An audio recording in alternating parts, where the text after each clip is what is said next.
Mais qui a dit qu'au commencement, les gens préparaient avec le gaz? C'était le feu de bois, non? Au fur et à mesure, les chimistes se sont allés. Voilà, est-ce qu'au commencement, il y avait ces véhicules? Aujourd'hui, on a des avions. La vie, elle est progressive. C'est vrai que l'homme et la femme ont peut-être commencé comme papa et maman. Mais dans leur recherche du plaisir, il y a beaucoup de choses qui se sont expérimentées. L'homme, c'est un chimiste. Et dans tous les cas, je vais parler beaucoup plus loin. Je pense que quelque part, ce qui se fait doit se faire. D'accord. J'ai envie de poser juste, bien sûr, après ma question, on aura le pasteur Alex Minsa qui va intervenir. Diaconesse Astrid, vous avez eu à donner votre point de vue par rapport à la question. J'ai envie de dire, je suis mariée, mon conjoint et moi, on est d'accord sur le fait de faire quelque chose, en intimité bien sûr, et il arrive qu'à un moment donné, mon partenaire n'est plus vraiment assez viril que ça pendant l'acte. Il y a un moyen qu'on appelle, bien sûr, excusez-moi pour le langage, voilà, un type je peux dire, on appelle cela la fellation, voilà. Donc, il n'est plus assez mouvementé pour pouvoir, bien sûr, aller là où il doit aller. À ce moment-là, je suis d'accord, je le fais ou je ne le fais pas, selon ce que vous dites aussi par rapport à votre argumentaire. Je le fais ou je ne le fais pas. Et cela, bien sûr, ça va permettre... Lorsqu'on a commencé le débat, j'ai eu à montrer les bienfaits, etc., du rapport sexuel. Et par rapport à cela même de la fellation, là, cela procure, voilà, cela va bien sûr permettre à ce que l'homme soit à nouveau réveillé, pour pouvoir continuer, bien sûr, dans le même élan.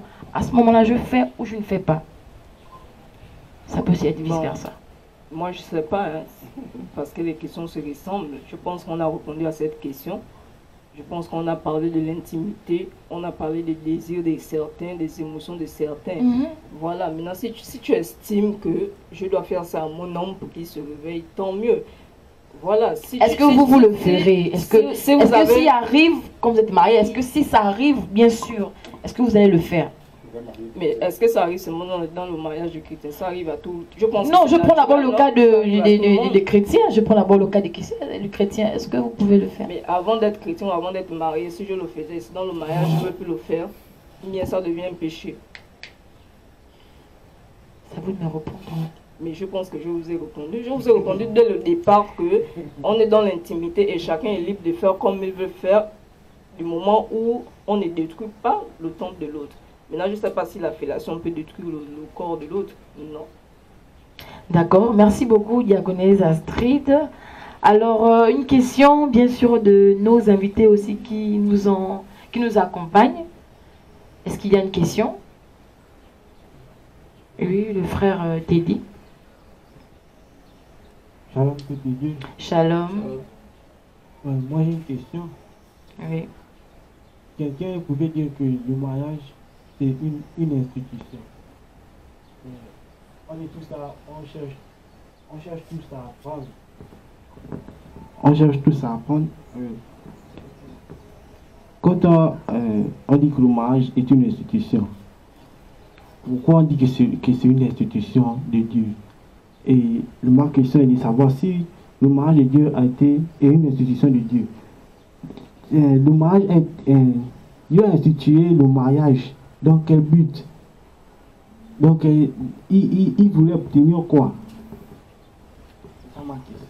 D'accord. Avant de répondre, on va prendre la question du pasteur qui, depuis quelques minutes, veut intervenir.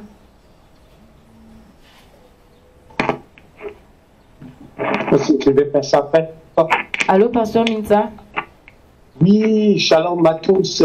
Shalom. Shalom au panel qui est sur le plateau. Pasteur Dr. Christ, shalom. Shalom, homme de Dieu. Je vous assure que je vous écoute avec beaucoup d'intérêt.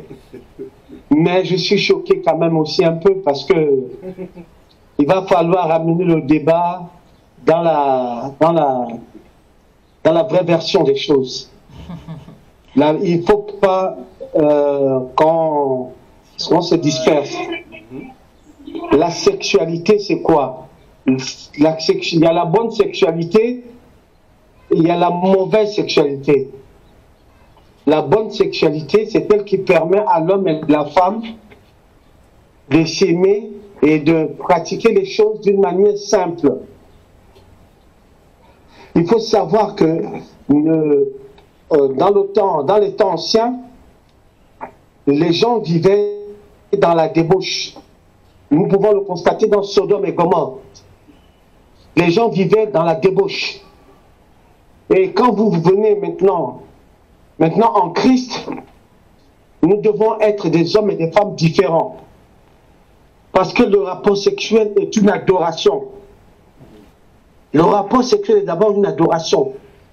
Donc, dans cette adoration-là, il faudrait que nous fassions des choses saines, des choses saintes.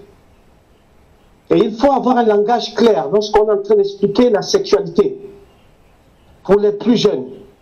Merci. Un chrétien ne peut pas pratiquer la fellation, la sodomie, la lévrette, toutes ces choses-là. Et pourquoi Parce que ce sont des mœurs qui viennent de l'Europe. Et ça se pratiquait déjà autrefois. La Bible dit que le lit conjugal soit exempt de toute souillure. Un chrétien ne peut pas pratiquer ce genre de choses. Un mari, la Bible dit que chez les Juifs, dans les temps anciens, lorsque Jésus avait parlé à la femme samaritaine, il lui avait dit, tu as eu cinq maris. En vérité, les 5 maris, elle n'était pas mariée légalement. C'est une manière de dire qu'elle avait eu des relations sexuelles avec plusieurs hommes. Et c'était interdit. Moi, je suis désolé. Nous sommes nés de nouveau. Nous sommes des chrétiens. Nous ne pouvons plus vivre comme des temps des païens. Nous ne pouvons plus pratiquer ces choses-là. Nous devons avoir une intimité sainte. Une femme ne peut pas faire la fellation à son mari étant chrétien. C'est pas possible.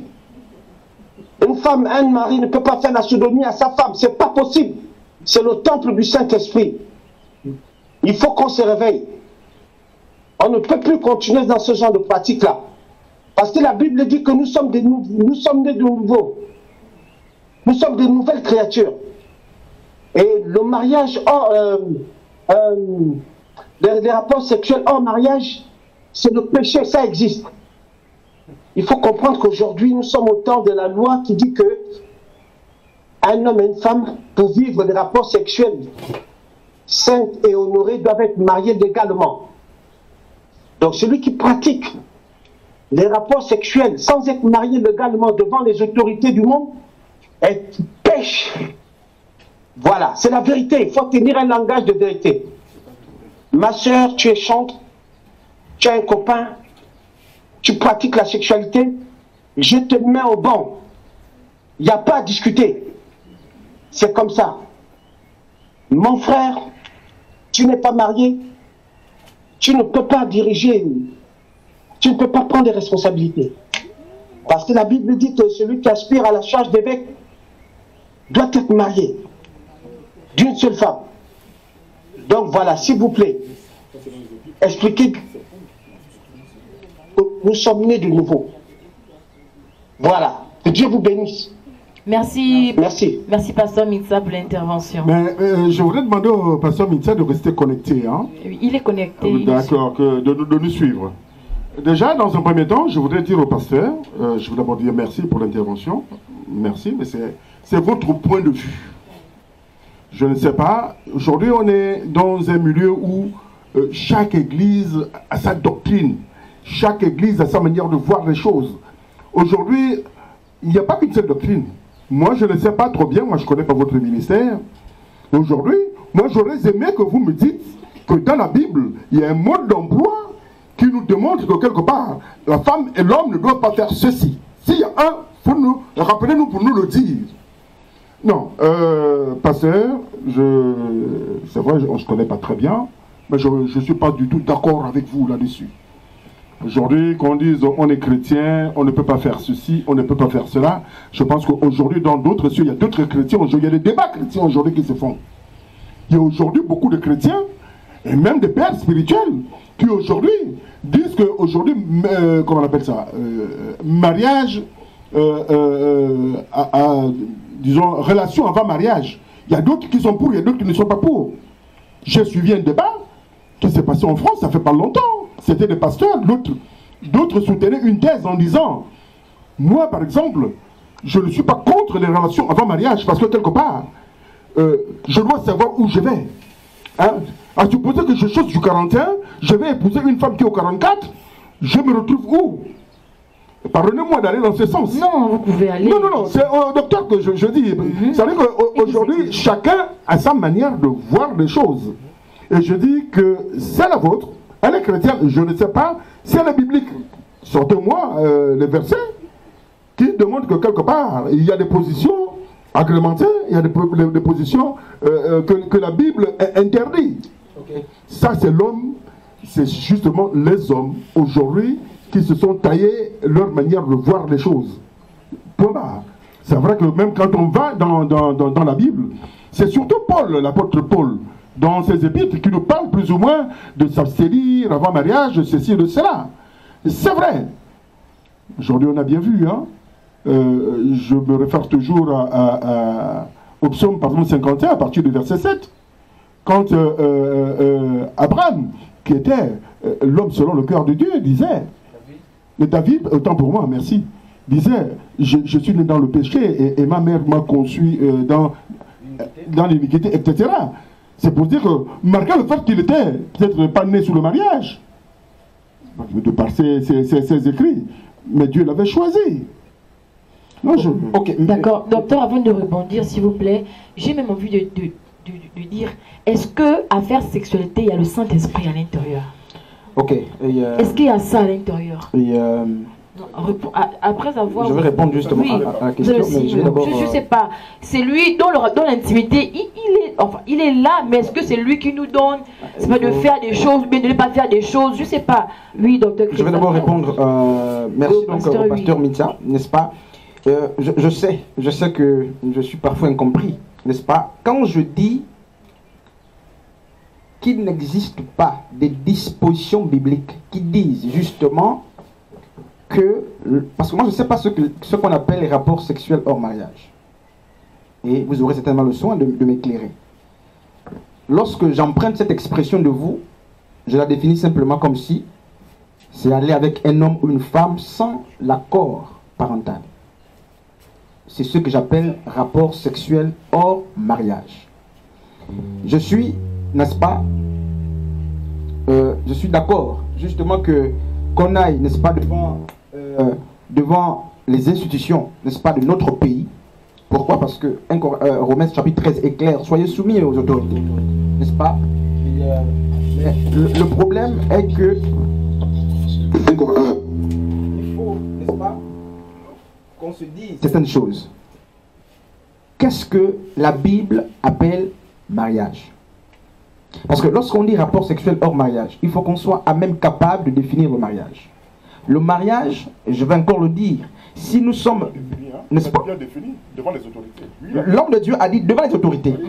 Mais c'est qui l'autorité? L'autorité, c'est celui d'abord qui vous marie. C'est votre père, votre mère. Ce sont les premières autorités vers lesquelles vous devez aller. Et sans risque de me tromper, lorsque vous avez l'aval de votre père, de votre mère, d'aller avec une femme ou d'un homme, Dieu vous bénit.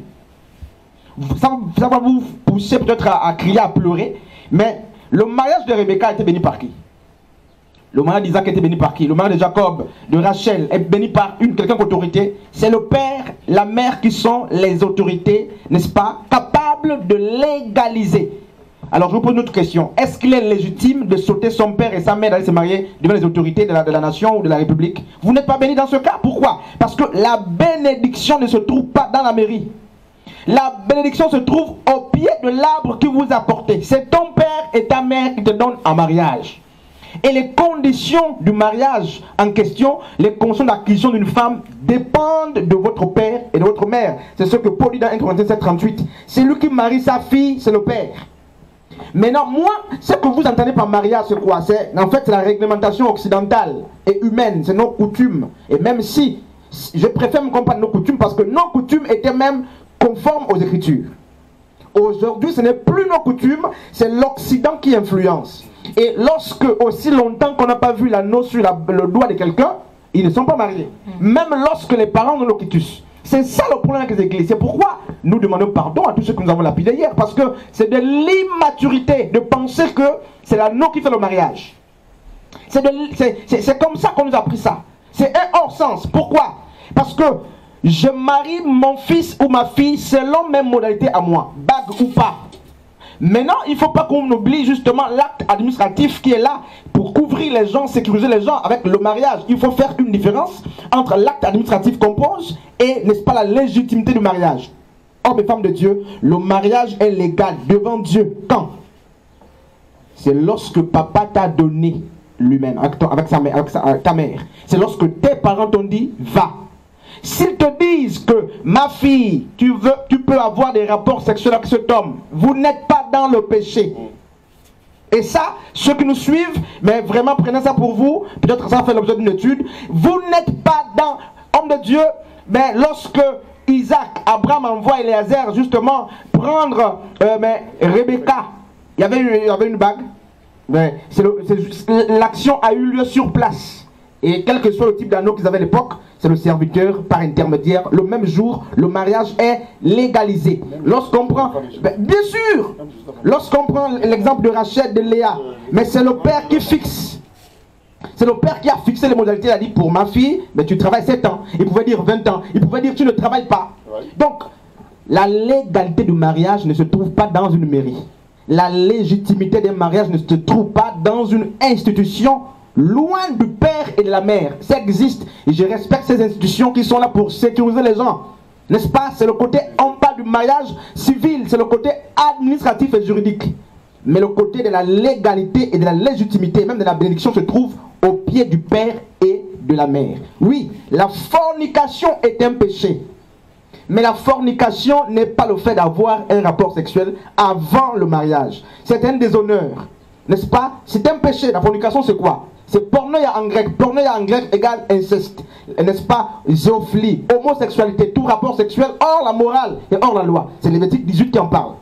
Je suis désolé, n'est-ce pas, de vous décevoir ce soir, mais vous n'allez pas nous dire que, n'est-ce pas, Sodome et Gomorrhe. Sodome et Gomorrhe, le message de Sodome et Gomorrhe, parce que vous n'allez pas nous prouver l'existence, n'est-ce pas, de Sodome et Gomorrhe. Vous ne savez pas, n'est-ce pas, si c'est un conte, vous n'allez pas nous situer sur Sodome et Gomorrhe. C'est une histoire biblique sur laquelle je suis en train d'étudier. Sodome et Gomorrhe, lorsqu'on lit l'histoire, regardez ce qui se passe même dans Genèse chapitre 18, je pense que c'est Genèse 18 qui en parle, 18-19. Les anges qui sont allés à Sodome et Gomorrhe avaient vu l'atrocité du péché. N'est-ce pas? Et vous, le problème c'est que quand on parle de la sodomie, vous ne voyez que la sodomie sur le plan spirituel.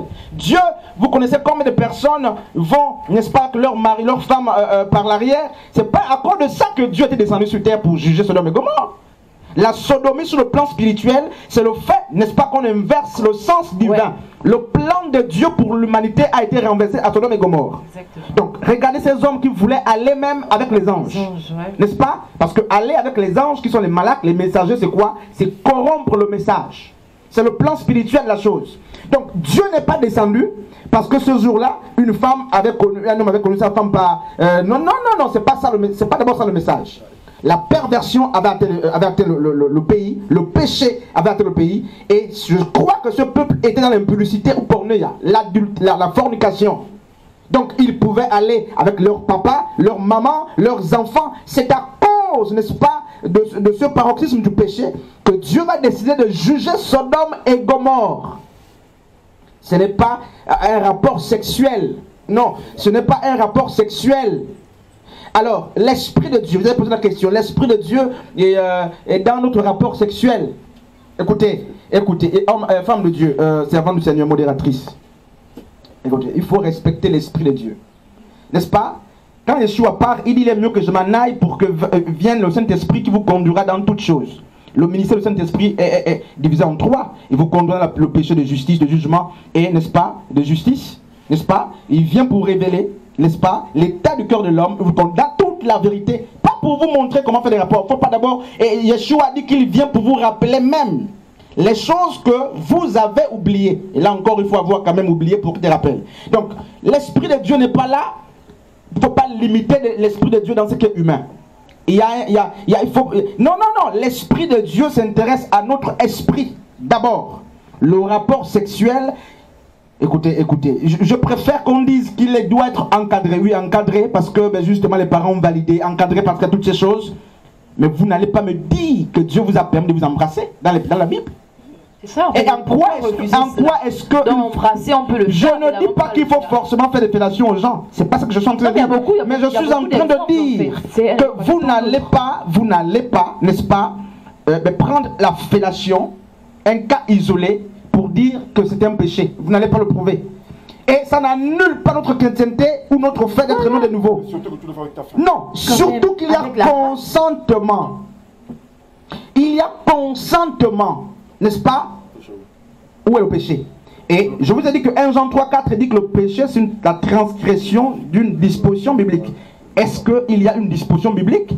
S'il n'y a pas, hommes et femmes de Dieu, ayons assez de modestie. Je préfère qu'on dise hommes, femmes, jeunes gens, voici les dangers qui courent lorsqu'il y a fellation, sodomie, lorsqu'il y a ceci ou cela. C'est mal à cause de la finalité. Mais ne prêtons pas les intentions à la Bible. Ne disons pas à la Bible ce qu'elle ne dit pas. J'aime les Écritures, je la lis, cette Bible, n'est-ce pas? Et c'est vous qui m'apprenez justement aujourd'hui que...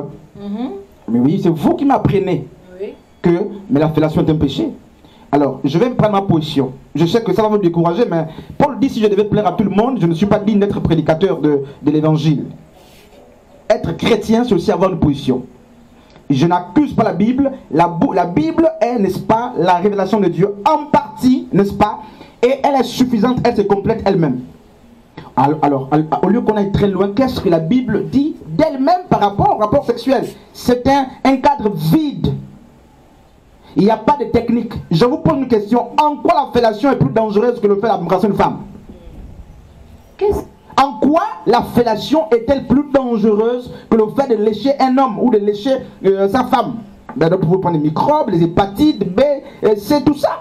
Donc, nous sommes des êtres réfléchis et des êtres intelligents. Lorsque ma femme est d'accord, et moi en tant qu'être réfléchi et intelligent, j'évalue les dangers, elle et moi d'un commun accord, s'il n'y a pas de danger, si c'est l'épanouissement de notre couple, si c'est l'épanouissement de notre sexualité, je n'hésiterai pas d'exécuter l'acte. Je ne pêche pas. Merci, Dr. Chris. J'ai même envie de dire en fait que beaucoup, en fait, on est chrétien, mais on veut se voiler le visage. On veut se voiler le visage. Parce que l'homme ou la femme qui dit que non, voilà, parce que je suis d'abord chrétienne ou bien parce que je suis de telle religion, voilà, excusez-moi, va dire que voilà, je ne fais pas ceci, cela. Mais dehors, lorsque cette personne est dehors, pour cela bien ceux qui trompent leur femme, le font dehors avec d'autres femmes ou avec d'autres hommes. Mais dans nos rapports sexuels, dans l'intimité, parce qu'on est chrétien, on dira ben non, je fais pas ça, ben non, je fais pas ça. Excusez-moi bien sûr. Pour les intervenants, bien sûr, appelez au 065 115 38 114 065 115 38 114. On va revenir avec la question du frère Teddy, bien sûr. Il va la répéter avant de prendre l'autre internaute qui vient, bien sûr, qui veut aussi intervenir. Frère Teddy, s'il vous plaît. Comme je pouvais dire que quelqu'un a dit que le mariage est une institution. Ma question est de savoir, le mariage a été institué par Dieu. Dans quel but? C'est ma question. D'accord. D'accord, oui, vous pouvez répondre. Ok, merci. Oui, Amen. vous pouvez répondre, oui, amen. On peut aller comme ça là-bas. D'accord, ok. Pour répondre à la question du frère Teddy, nous allons voir les Écritures. Donc dans Genèse, chapitre 1, à partir du verset 28, du verset 28 uniquement. Dieu les bénit. Donc, au verset 27, on dit Dieu créa l'homme à son image et il le créa à l'image de Dieu. Il créa l'homme et la femme. Dieu les bénit et Dieu leur dit soyez féconds, multipliez, remplissez la terre et l'assujettissez. Et bon, l'autre partie dominée sur les poissons et la mer et autres. Mais sinon, le premier but de Dieu, lorsqu'il a créé l'homme et la femme, c'est le fait de multiplier la terre, d'être fécond en fait. Donc, comme disait l'homme de Dieu tout à l'heure, Dr. Christ, il parlait de la procréation. Oui. Il parlait de la procréation. Et ici, on nous montre que le Seigneur dit, le premier but, c'est soyez féconds, multipliez-vous, remplissez la terre et l'assujettissez. Donc, on ne peut que remplir la terre, on ne peut que être fécond que dans le rapport sexuel encadré. Donc, ça dit les rapports sexuels. C'est dans le rapport sexuel que la femme tombe enceinte, lorsque vous connaissez un peu comment ça se passe, après sa période d'ovulation et tout ça là, pendant sa période d'ovulation et autres, c'est là où elle tombe enceinte. Et c'est quelque chose de très encadré. Voilà, c'est encadré par Dieu. Donc pour ma part, je pense que le but que le Seigneur voulait donner ici, là, c'est la fécondation